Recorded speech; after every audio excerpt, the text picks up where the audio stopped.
And it is about time we stop infantilizing the Arabs, especially the Palestinians, and hold them accountable for their actions. Stop treating them as if they are too stupid to know what they're doing. On October 7th, they showed us that they are capable, or they are capable of a lot. But they choose to invest their energy and resources the wrong way. It's about time we call a spade, we call their bluff, and we say, must speak. It's enough. You're not fit for governing, you're not safe for your own children, and this is my contribution for the children of Gaza. Offering them a Palestinian state condemns their children to living under regimes that treat them brutally. It is sufficient for you to go on YouTube and see what Hamas are doing to their own people, but the world is indifferent because the Jews are not involved. Unfortunately, we are perhaps sitting in an echo chamber. On the way in, when I was still outside, I asked Daniel, I saw a big group wearing Palestinian flags and the kafiyeh patterns, and I thought nobody gave me heads up, a hostile crowd, but it could be interesting for a change because we need them to listen. They don't want to. I need bodyguards, mostly in Europe, when I want to tell my own story. They accuse me of lying. It's my own story. It is surreal what we're living at the moment. I emigrated. I left the Middle East because I do not want to live in under a fascist regime or with Islamists. I grew up in Lebanon for 18 years, progressive Lebanon, that is being Islamized intensively not by the Muslim Brotherhood, by a different flavor, a Shiite one, by Hezbollah. I don't want to live in Lebanon. I did not want to live in Syria after experiencing a cultural shock when we moved there, where men literally walk up to you and touch you.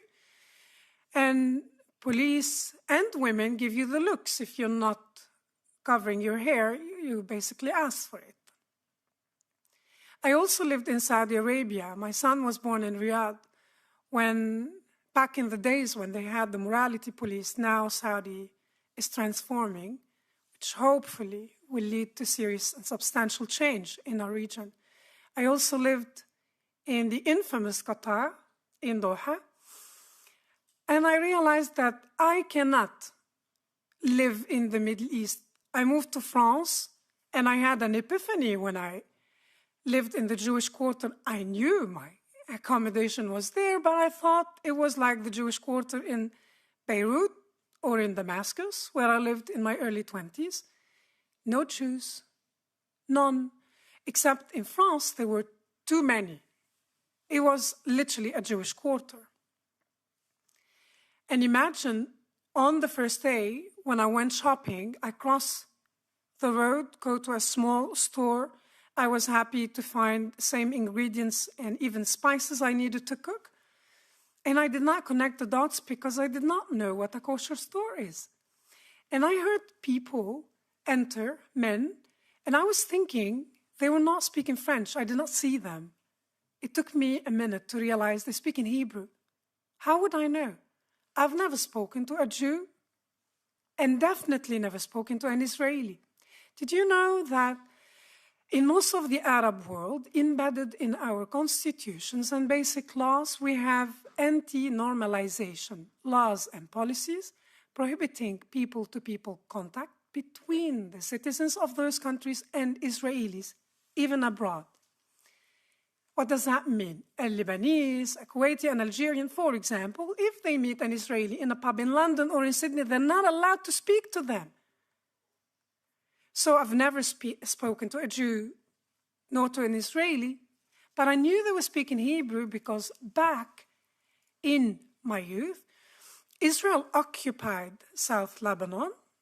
For that, I hated them very much, and I used to like Hezbollah. Of course, I did not know why Israel occupied South Lebanon.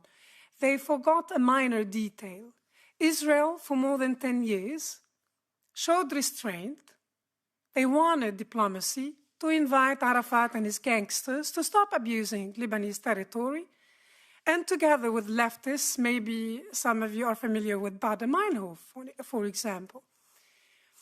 Radical leftists who joined Arafat and his gangsters in Jordan, but in Lebanon as well, and occasionally sent men and women to attack civilians in Israel. So after 10 years, the Israelis lost their patience and they decided to create a buffer zone in South Lebanon. I did not know all this, but when Israel occupied South Lebanon, back in my days, we had an ugly big TV with an antenna we needed to adjust when we were allowed to watch 20 minutes of cartoons in the afternoon, and occasionally when we did, we got biblical cartoon. From Israel, we didn't care, we watched. If a grown-up walked into the room, they would freak out because we're watching Israeli TV.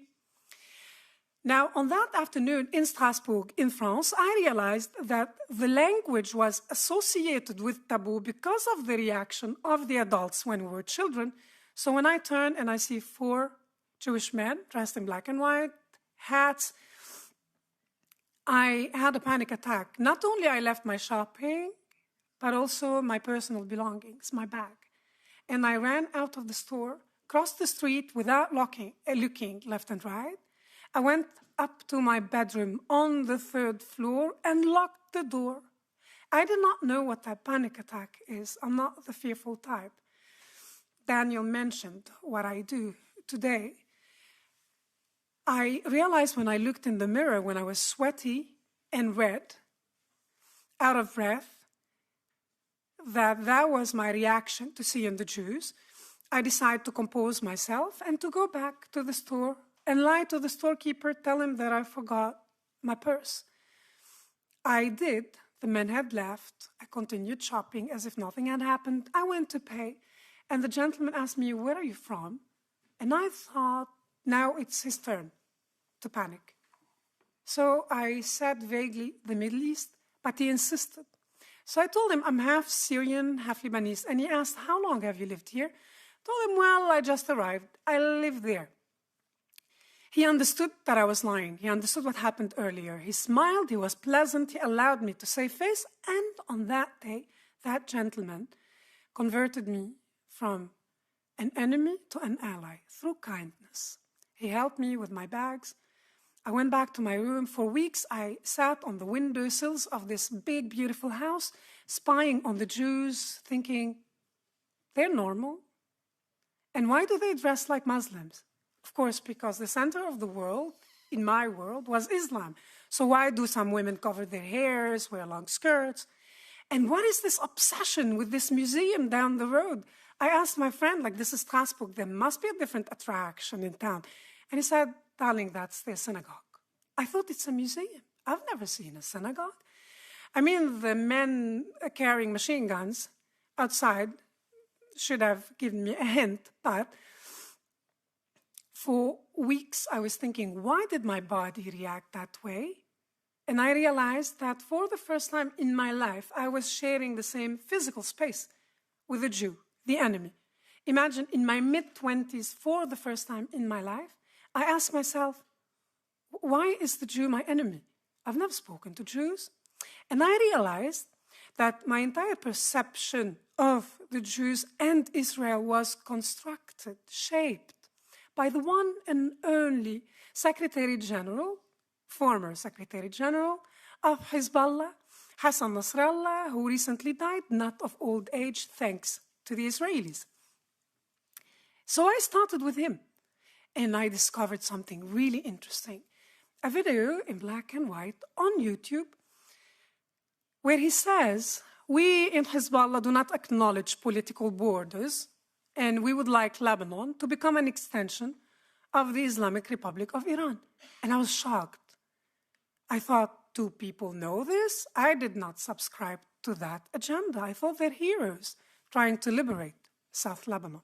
Of course, people knew this because Hezbollah published their manifesto in newspapers in the early 80s.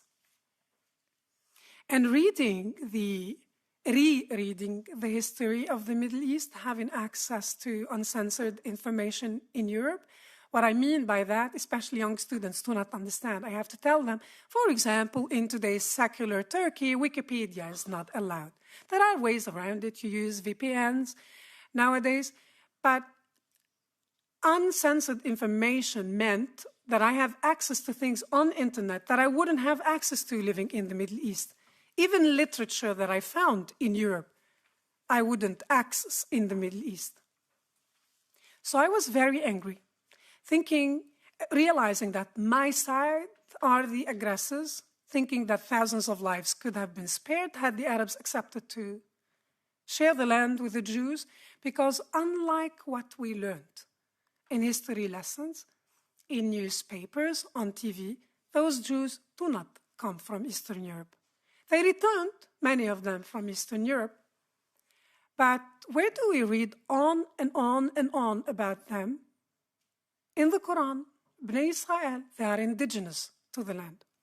I happen to have attended a French Catholic school in Lebanon for 15 years. And around Pesach, around Passover, every year the entire school would gather in the theater and we would watch the same film titled The Passions of Christ, not the one deranged Mel Gibson made, an older version, but not less graphic.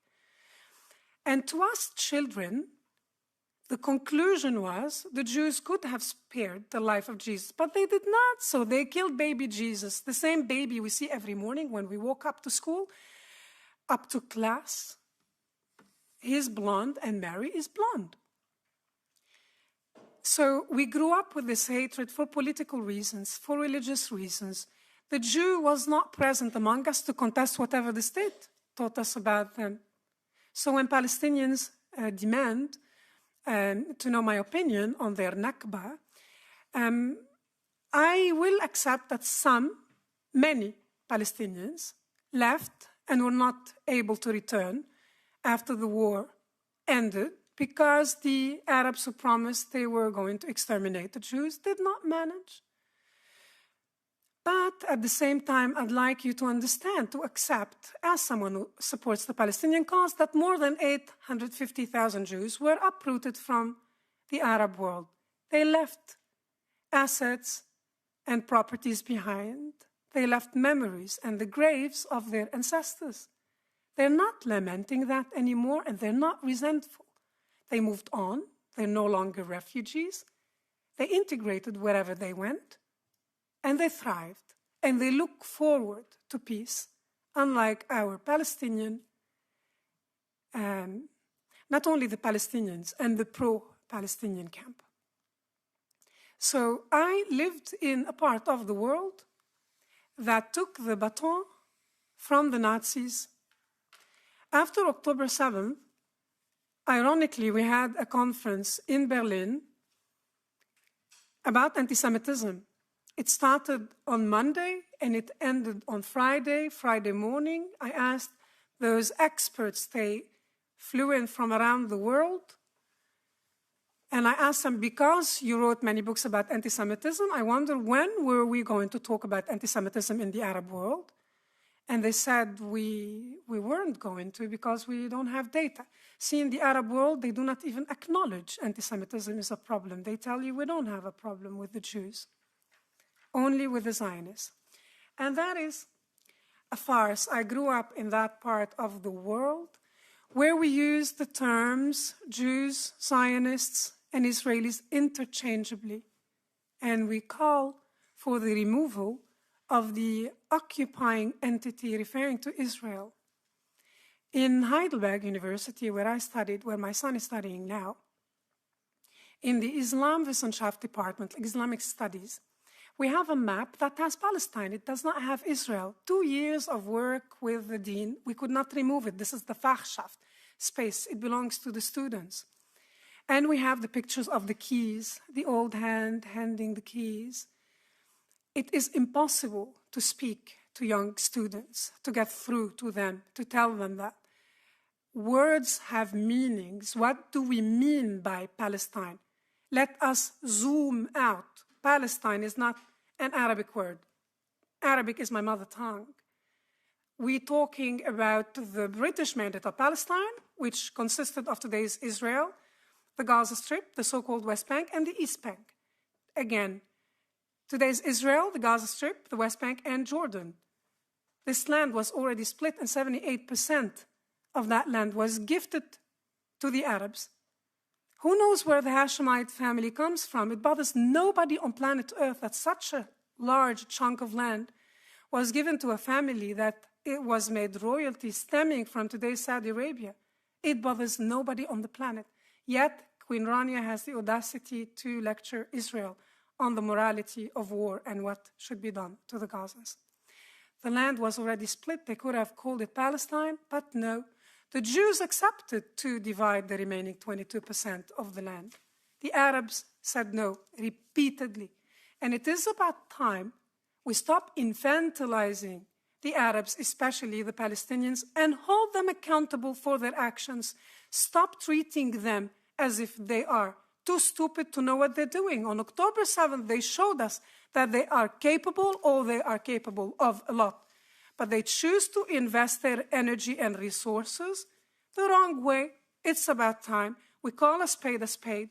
We call their bluff, and we say, must speak. It's enough. You're not fit for governing. You're not safe for your own children. And this is my contribution for the children of Gaza.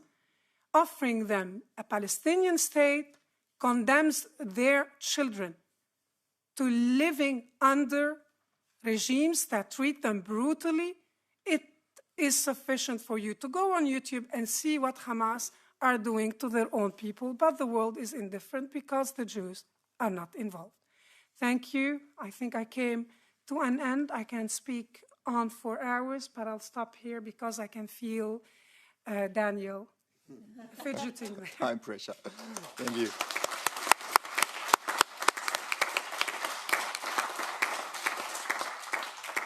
Thank you, Ravan, again for sobering remarks. Our final keynote speaker, Wolfgang Sobotka. It is my honor to introduce Wolfgang Sobotka. He is a leader who has dedicated his career to promoting remembrance, combating anti-Semitism, supporting Israel, and strengthening democracy. He was the president of the Austrian parliament for 7 years after being Austria's Minister of Interior. As a former teacher of history, he has always emphasized the importance of understanding history as a foundation for building a just and democratic society. During his tenure as president, he championed key initiatives, including the establishment of the Shoah Wall of Names Memorial in Vienna, a lasting tribute to 64,000 victims of the Shoah.